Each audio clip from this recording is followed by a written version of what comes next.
tayo ngayon. Pupunta tayo sa post office para i-post yung mga nabenta natin sa eBay. But before tayo pupunta at gawin yung mga errands natin, nagbabasa ako kanina ng comment and marami sa inyong nagtataka kung para saan yung visa renewal ko. Marami sa inyong nagtanong kung bakit hindi ako nag-apply ng citizenship.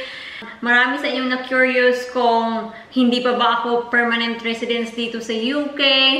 Ang totoo niyan mga palangga, hindi pa ako permanent residence dito sa UK and hindi pa ako pwedeng mag-apply ng citizenship ko. So, para mabigyan kayo ng overview, I am holding a spouse visa. So, dumating ako dito sa UK 31st of December 2015 and first week sa January 2016, kailangan namin pumunta sa post office para i-collect yung BRP ko or residence permit ko. And yung residence permit na yon is valid siya for 2.5 years. So, noong 2018, nag-renew ako ng aking visa. Nag-apply ako for extension. So, naaprubahan naman yung extension application ko kasi nandito ako, obviously. And binigyan nila ako ng residence permit ulit. And yung residence permit na yun, ang nakatatak doon is further leave to remain. And yung permit na yun, valid siya for another 2.5 years, which is, yan yung ginagamit ko ngayon and pa-expire na siya ngayong May.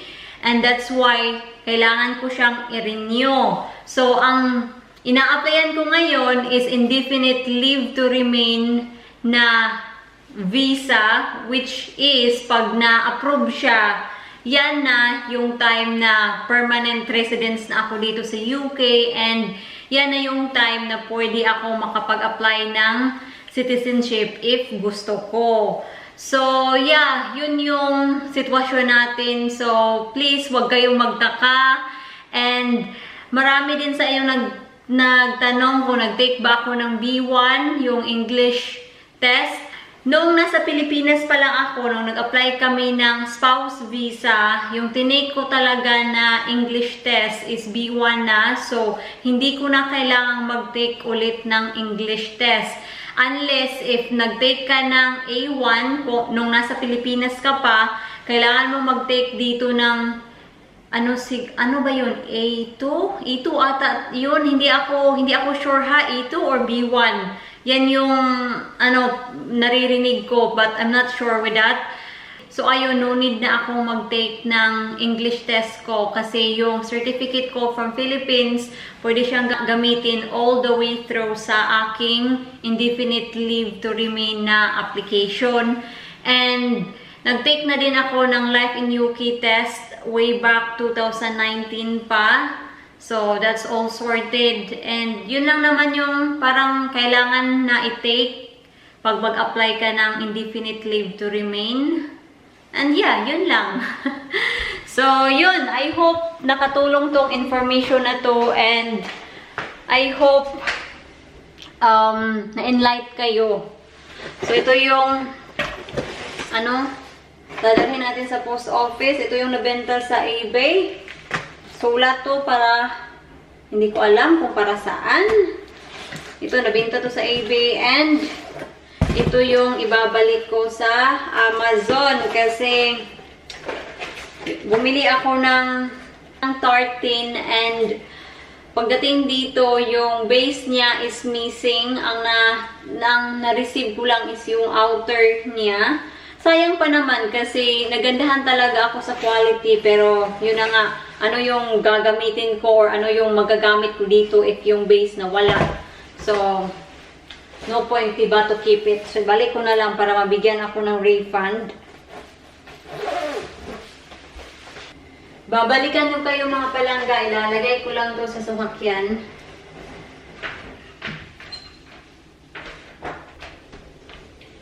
And kailangan natin magpaalam kay Mr. na aalis tayo.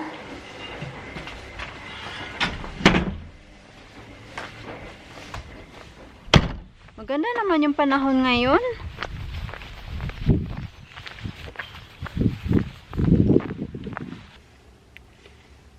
Talaga? Sabi dito sa sakyan ko, 19 degrees yung temperature. Talaga? I feel cold. No. It cannot be. 19 degrees talaga. Pakita ko sa inyo ha. Mag-iiba siguro yan, oy.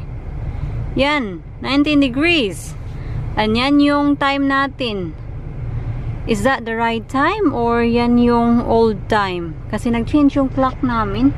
I-check ko nga kung ano na yung oras.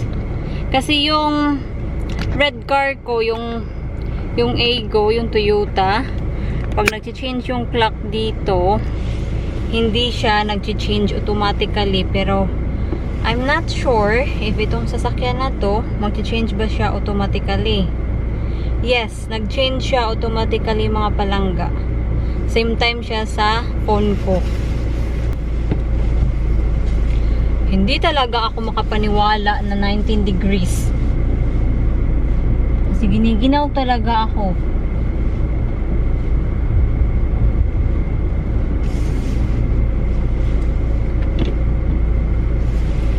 Kailangan ko ring magpagas kasi paubos na yung gas natin, yung petrol.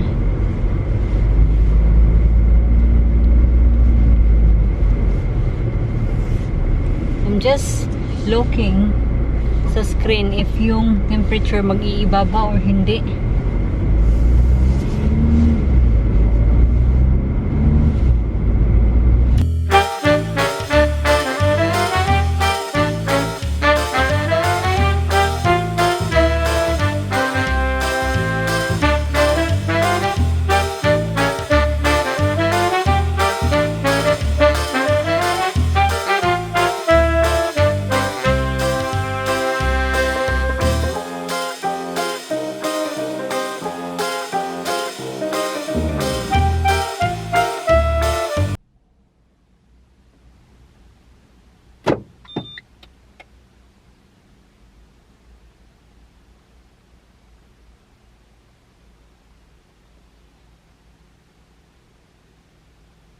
A few moments later.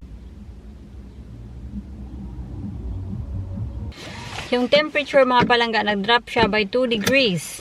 So, 17 degrees yung nasa sakyan ko. It doesn't feel warm.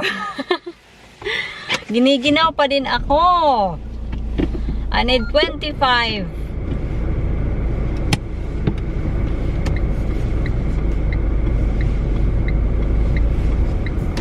Kailan pa kaya mag-25 dito? Hopefully, we will have a good summer. Para naman ma-invite namin si Bianan na mag-barbecue. Kasi pwede nang magkita-kita sa labas. I think 6 household or ano ba yun? 6 person? Ata. Basta since Monday, pwede na daw mag-meet ng ilang tao. Kasi kawawa si Bianan mga palangga, uy.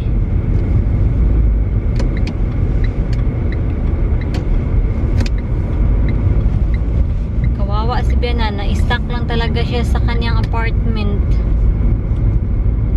Sa mga tao pala ding nagtatanong at concerned kay Bianan kung bakit daw hindi namin patirahin sa bahay, nag-offer naman kami mga palangga. Pero choice yun ni Bianan na manatili sa apartment niya. Kasi si Bianan talaga, ano pa talaga yung kalusugan niya, maganda pa, nakakapag-bake pa nga.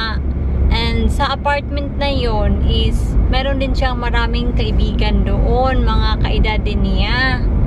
Unlike kung sa bahay, kami lang dalawa ni Jan, and then of course meron din kaming trabaho, so mas lalong maboboard siya sa bahay. So sabi niya na hindi pa ngayon, baka na daw pag once na ma-deteriorate na yung niya, yung health, so baka mag-i-stay siya sa bahay namin, or depende daw niya. Kasi of course si Jan kasi meron siyang ate. So, baka gusto niyang sa ate niya. magstay sa atin ni Jan. So, it's her choice talaga kasi Bianan can still make an informed decision. So, hindi mo talaga mapipilit yung isang tao kung ayaw. At ang maganda din kasi sa ano niya ngayon, sa tinitirhan is meron silang mga activity na gagawin doon kasama ng mga kaedad niya na kaibigan. Meron silang mga bingo, mga palaro ba, mga palangga.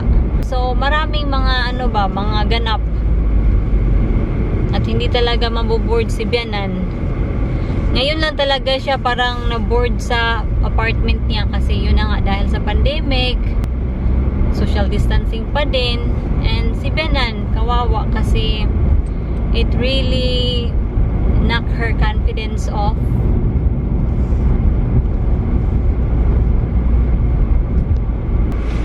We're home.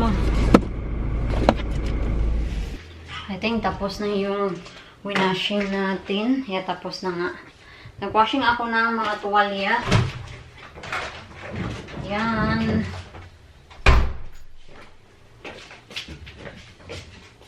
Hello? Warm enough, isn't it? In my car, it says 19 degrees earlier, and then... Well, it's just where it's been parked. I know, and then it decreases by 2 degrees. It says 17. Can you open the door for me, please? You don't Thank need you. But I can't believe it's 17 degrees. I still feel cold. I am still cold. Diyan kayo.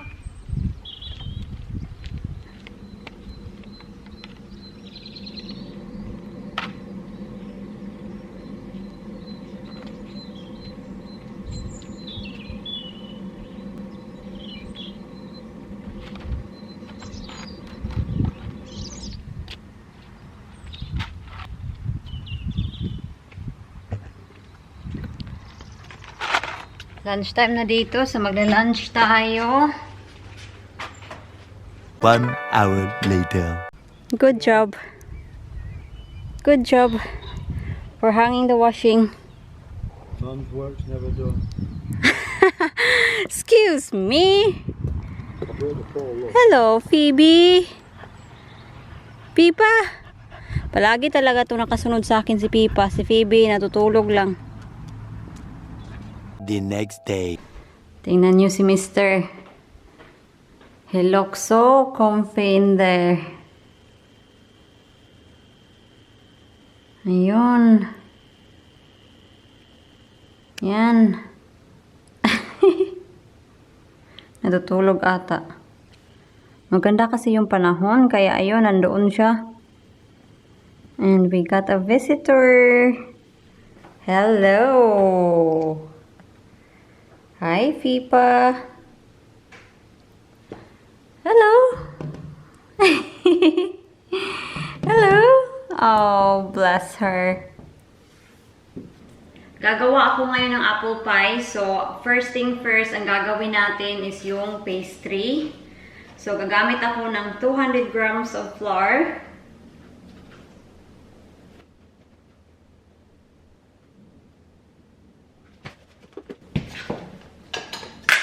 And then 50 grams of margarine.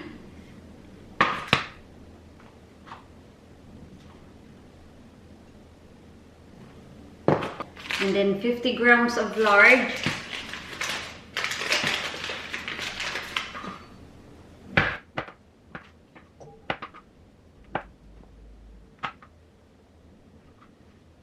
Dahil sweet pastry itong mga palangga, gagamit tayo ng sugar. Caster sugar yung gamit ko.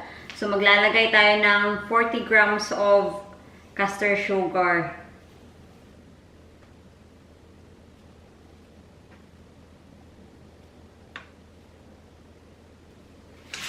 And then yun na. I-mix nyo lang sila. Yan. So, ito na yung messy part ng paggawa ng ng pastry. Yung pag-mix, paghalo nila.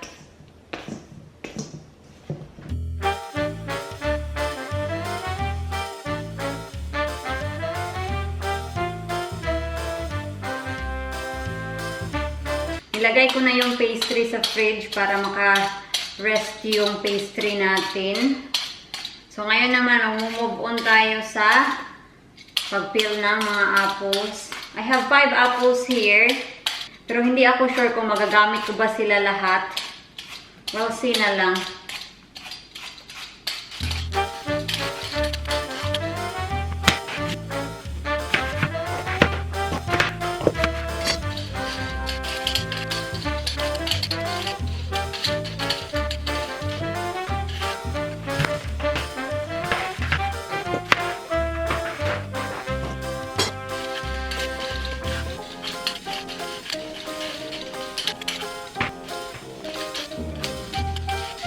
So, ito na siya mga palangga. 3 apple yung nagamit ko. And yung ibang mga baker, mga palangga, yung mga expert na talaga ba, ang ginagawa nila is nilalagay nila to straight to the pastry nila. Nilalagyan lang nila ng sugar, yung spices nila, nutmeg or cinnamon. And yun na. Nilalagay nila sa oven na. Pero ako, ang gagawin ko ngayon is papakuluan ko siya kasi hindi ako marunong magtansya mga palangga. Kasi baka kung ilagay ko to straight sa sa pastry ko, baka maging sobrang asim niya ba. So hindi ako marunong magtansya kasi beginner pa lang talaga ako, and at least malaman ko ba na yung lasa niya okay na. So maglalagay lang ako dito ng kaunting tubig. Kaunti lang, sobrang kaunti.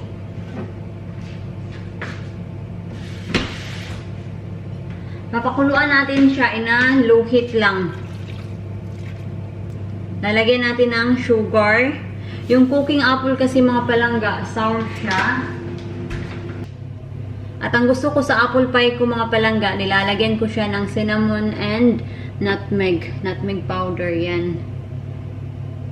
Masarap siya together. Yung iba, ang nilalagay lang nila cinnamon talaga, pero na-discover ko lang na masarap yung nutmeg and cinnamon together sa apple pie. Depende na yun sa inyo. Pero dahan-dahan lang kayo sa paglagay ng nutmeg kasi ayaw nyong ma-overpower yung apple pie nyo. Kumukulo na siya. Maglalagay ako ng kaunting lemon mga palangga kasi nagbabrown yung apple natin. And para hindi siya maging brown, maglagay tayo ng lemon.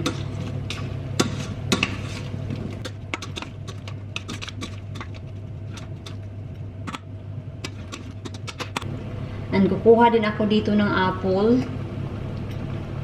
Yan. Kasi gusto ko kasi yung apple pie ko na may nakikita pa talaga akong apple. Hindi lahat mushy ba. So, tayo.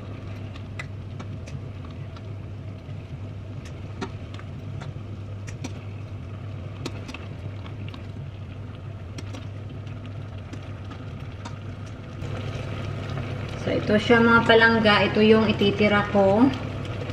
Okay na yan.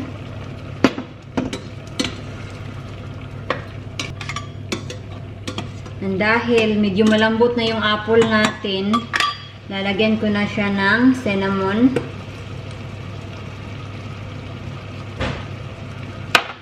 And lalagyan ko siya ng kaunting nutmeg powder. Tansya-tansya na lang. Lalagay lang ako ng kaunting sugar.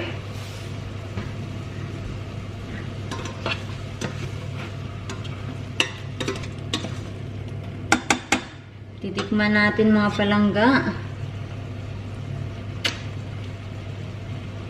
Maasim siya.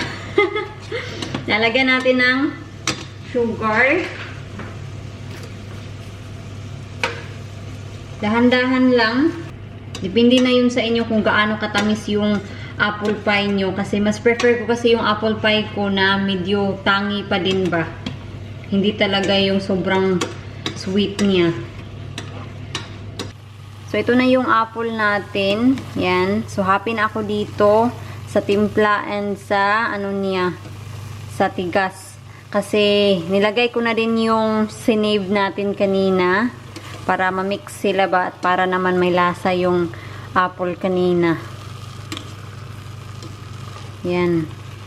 So, yan na siya. Ilalagay na natin to siya sa pastry. Ito na yung pastry. Niluto ko siya half cook lang. So, ngayon naman, maglalagay ako dito ng flour with sugar. Meron akong rason kung bakit nilalagyan ko ng ganito. So, i-distribute mo lang.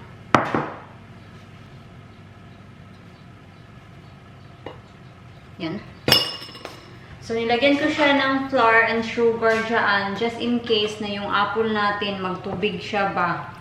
Prevention siya ba para hindi maging soggy yung pastry natin sa ilalim.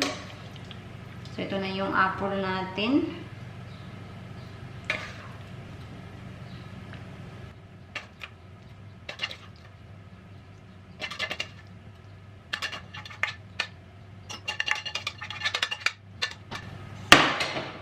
And same din sa top.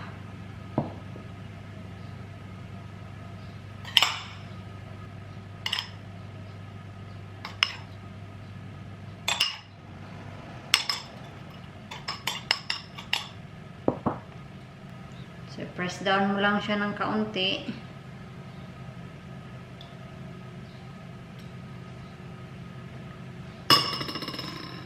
And then, yung top pastry.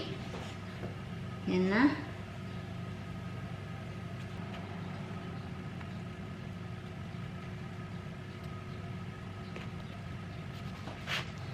Yung apple pie natin this time is ano lang talaga siya, sobrang simple.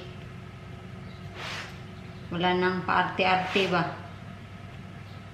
Basta masarap, yun yung halaga.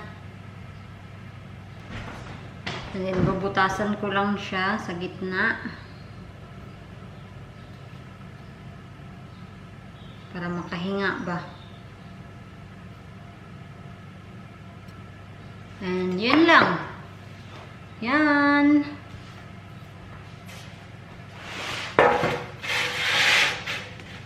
Then, lagay natin sa oven.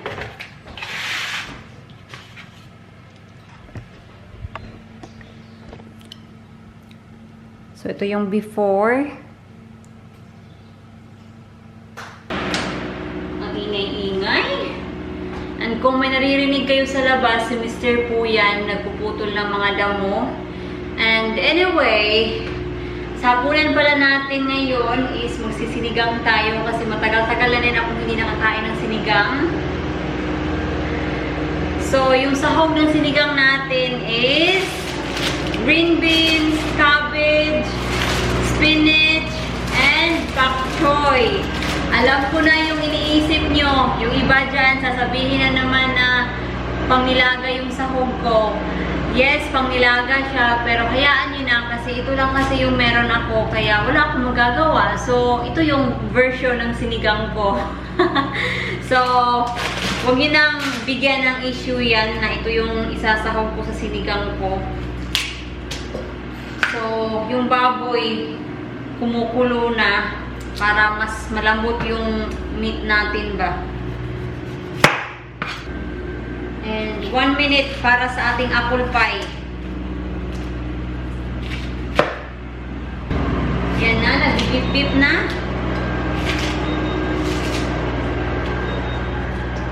I-check lang muna natin ha. Tabi muna natin yan.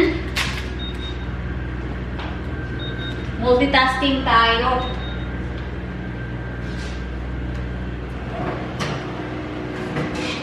Wow! It looks good. Pero I think hindi pa siya masyadong luto mga palangga. Kita ko ha. Yan siya oh. I think 5 more minutes siguro. Para sure ba. Continue natin to while naghihintay tayo sa ating apple pie. Medyo madami-dami itong gulay na pangsahog natin kasi kaunti lang kasi yung baboy. So, bawiin natin sa mga gulay.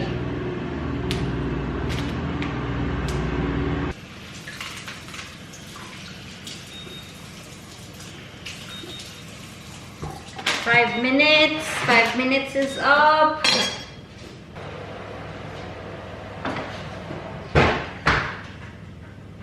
Happy na ako dito mga palangga. Ano sa tingin niyo? Yan siya. Yan yung apple pie natin. Ang bango-bango ha. Update sa ating sinigang. Ilalagay ko na yung green beans and ito. Sobrang hina lang na apoy natin. And then ihalo lang natin.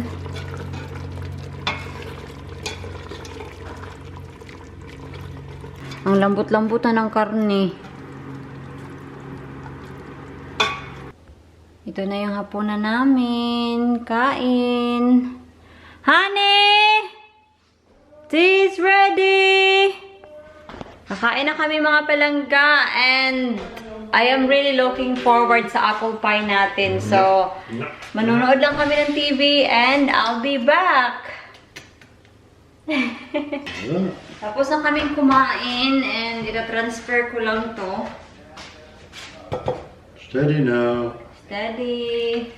I cannot see. Can you tip a bit more? A bit more. Just going downhill rather than uphill. It's easy to get out. Okay, that's it. That's it? And yung leftover, we'll have this tomorrow. Yan. Did you like it? Yeah, got a bit, very nice.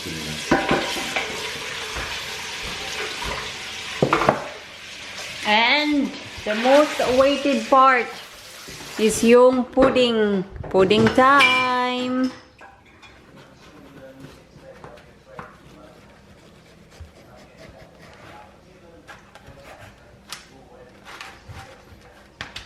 Yung pie natin, nag-cool down na siya. How much do we need? How deep is it? Let's just cut it there. Just cut it at the moment like that.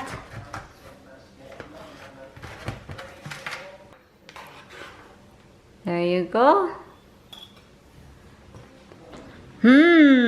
So we're having a cream with this one. So set siya, diba? Hindi siya runny ba?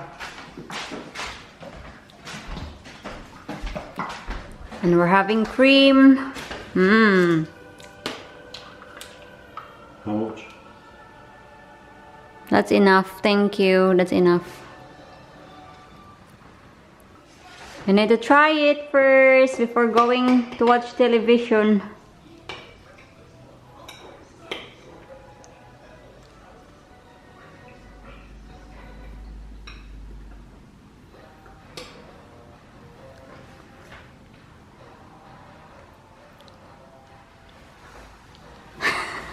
Stop it. Is it alright? It's good, darling. Yeah. It's good. Your normal standard. Okay. You naughty. Do you want a little spoon or a big spoon? Yes, please. Small? Small spoon. Thank you. Enjoy.